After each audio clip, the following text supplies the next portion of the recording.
Is there trauma from having played the way Boca played it?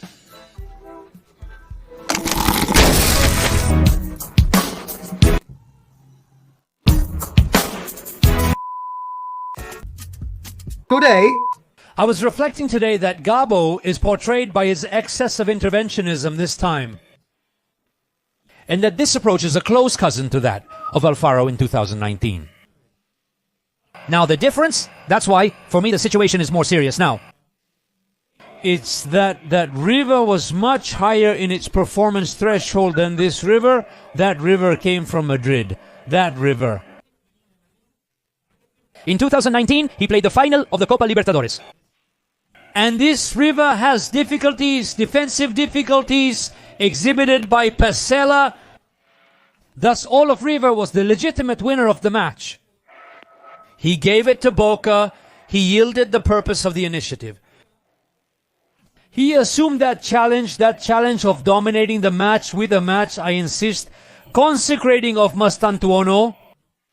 But I insist Gago is as portrayed as Alfaro, because that thing of Alfaro had a recent precedent. This time later, we are in 2025. It was not warranted. No matter how much you lack Cavani, Milton, Jimenez, and others, that excess of precautions was not warranted. And for me, Boca's coach lacked reaction. I said in the first half, in the comment with Totti, in your narration, that Boca had to break that line of 5. First, because the side center-backs weren't providing direction. Battaglia had a poor game. He didn't feel comfortable as a right center-back. And Ayrton Costa, who was put into play with Mastantuono, lost the duel with Mastantuono. Because they couldn't find him. Because when they went far, they ended up fouling him. Because Mastantuono would turn and find a wall with Driuzzi or create width with Montiel. And Boca's thing was a schematic line of 5, very rigid line of 5, whose sides, especially in the first half, played well defensively. Only in the second half, when their sides played a bit deeper, Boca tried something more timidly.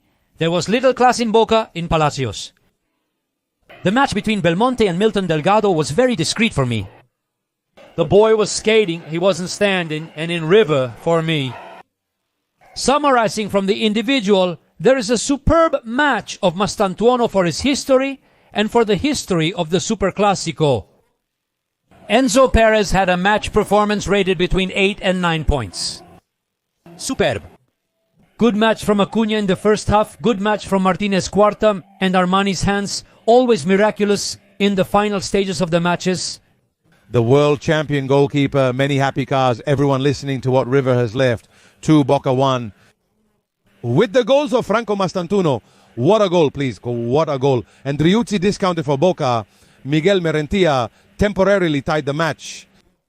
A concern to Boca, not only about losing a Superclásico, which ultimately doesn't end determining anything. Nothing more than the trauma of having played the way Boca played it. Again, the issue of attitude. River played every ball as if it were the last. The change of scheme. Gago's surprising change, which was doing relatively well, playing in a certain way. And he thinks of trying to do it another way against Gallardo's River and at the Monumental. I can't believe that because he gets injured. Cavani has to make such a change in the plan. But that's how it is. When he speaks, it's like he sees a different reality. Gago, right?